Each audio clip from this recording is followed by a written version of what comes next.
Hello. In this week's portion, Vayera, we find two examples of hospitality. In Hebrew, Hachnasat Orchim. One is ordinary and commendable.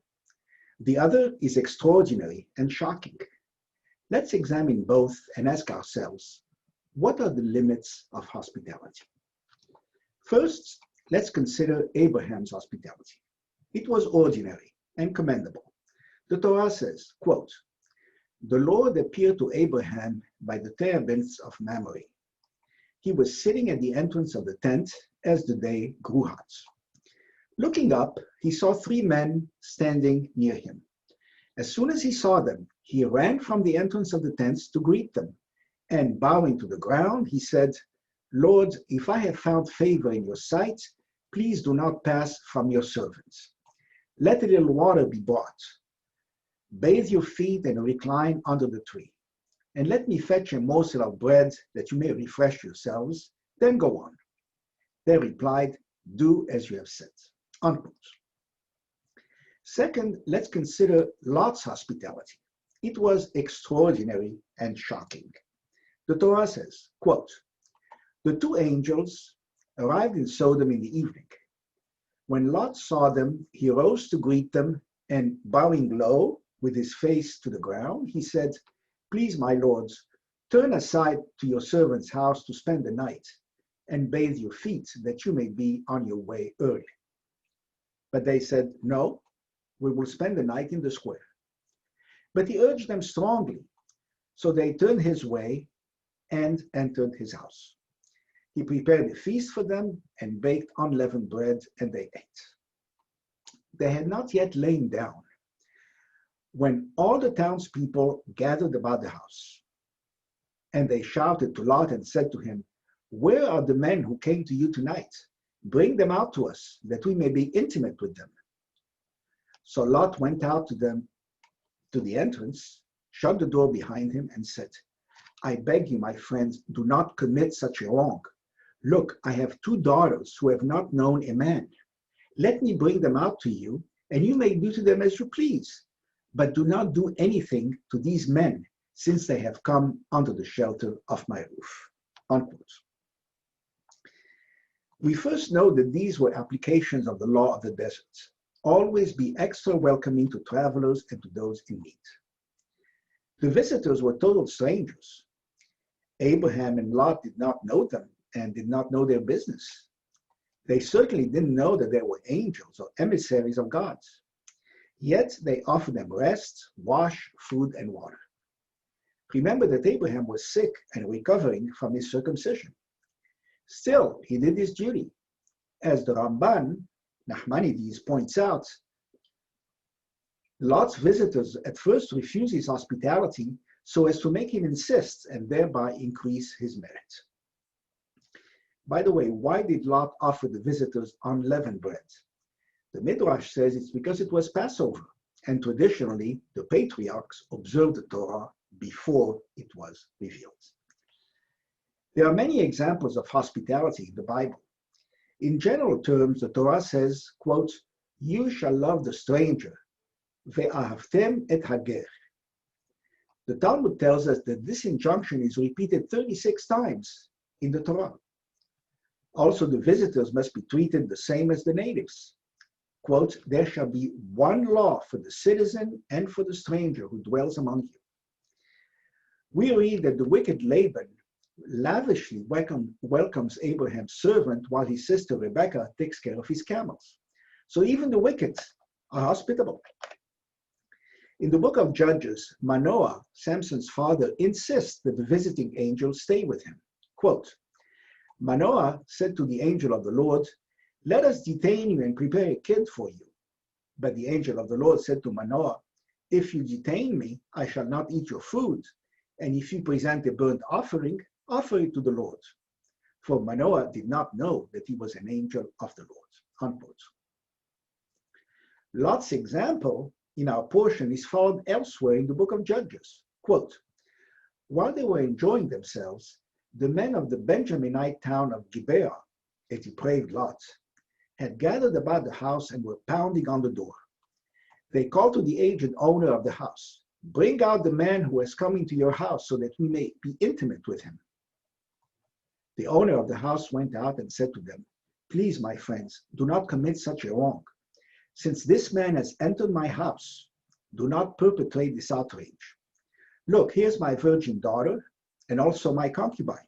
Let me bring them out to you. Have your pleasure of them. Do what you like with them. But don't do that outrageous thing to this man, unquote. The man then willingly gives his concubine to the crowds, and they rape her until she dies. The tribe of Benjamin refuses to turn over the guilty parties for trial, and this provokes a murderous civil war. The Talmud and the Midrash abound in examples of hospitality.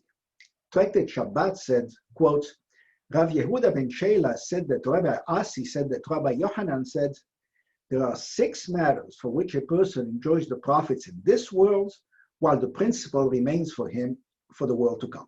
And they are hospitality towards guests, visiting the sick, consideration during prayer, rising early to go to the study hall, raising sons who engage in Torah study, and judging others favorably, giving them the benefit of the doubt, unquote. Note that hospitality is listed first. Tractate Shabbat continues. Rav Yehuda said that Rav said, hospitality towards guests is greater than receiving the divine presence. Because when Abraham invited the visitors, it is written, and he said, Lord, singular, if now I have found favor in your sight, please do not pass from your servant. Abraham was asking God to wait for him while he tended to his guests. So, hospitality is more important than talking to God. Tractate Berachot says, one who hosts a Torah scholar in his home and lets him enjoy his possessions gets as much credit as if he offered the daily sacrifice. Tractate Ta'anit says, when Rav Huna would eat bread, he would open the doors to his house saying, whoever needs, let him come and eat, unquote. Following him, we say at the Passover Seder, Kol jichfin yeiteh ve'yechul. Let all who are hungry come and eat. Tractate Avot says, Yosef ben Yohanan of Jerusalem used to say, let your house be wide open and let the poor be members of your household. Not merely guests, but members of your household. The Midrash says, the tent of Abraham was open on all 4 sides. This makes its access easier to visitors. In the same vein, the Talmud says, quote, Job cried out to God in bewilderment. Didn't I feed the hungry and clothe the poor? Wasn't my house open on all 4 sides? God responded, you have not reached half the righteousness of Abraham. You sat in your tent and received guests, but Abraham went out and looked for them, unquote. So you must be proactive in matters of hospitality. The Midrash says, during Nebuchadnezzar's siege of Jerusalem, a woman had a loaf of bread enough for her and her husband for 1 day. Her neighbor's son died, so she took that loaf of bread and gave it to her neighbor to comfort him, unquote. Finally, Judaism has a tradition rooted in Lurianic Kabbalah of welcoming guests in the Sukkot, Ushpizin in Hebrew. Now, there are rules for the hosts. Here are some of them. Hosts must provide achila, shtiya, and lina, food, drink, and lodging. These are summarized in the acronym ESHEL. They must be cheerful, so as to make their guests feel at home. The Talmud says, be joyful at your table when the hungry derive benefit from it, and you will live long and have a share in the world to come. The host must serve the guests themselves, if possible, even if they have household help. They must not watch the guests too attentively so as not to make them uncomfortable. They should not ask their guest for a Devar Torah unless they are sure the guest has something to say, so as not to embarrass him. Some add that if the guest does share a Devar Torah, the host should not argue with him or refute his argument so as not to cause him pain. Some add that before a guest leaves, the host should prepare for him food for the way. The guests too have rules, and here are some of them. The guests must show gratitude. They must recite an extra blessing for the hosts in the grace after meal, the Birkat Hamazon. They must leave some food on their plate to indicate that what they were served is no more and no less than what they wanted. This is what I was taught to do growing up in Egypt. They must not give to others the food served to them. The Talmud says, guests may not give some of the food placed before them to the son or the daughter of the hosts unless the host allows it. Guests must not stay too long. The Midrash says, on the day a guest arrives, a calf is slaughtered in his honor. The next day, a sheep. The third day, a fowl. And on the fourth day, he is served only beans.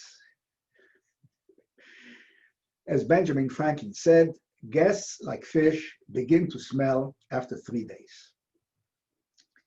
And finally, they must not boast of the welcome they receive, because if they do, the host might be burdened by others trying to get an invitation from him. Still, there are concerns related to hospitality. First, of course, there is the morality of Lot offering his daughters to spare his guests. God definitely disapproved and punished Lot for it, as related in the Midrash, quotes, Lot said to the men of Sodom, I have 2 daughters who have not known man.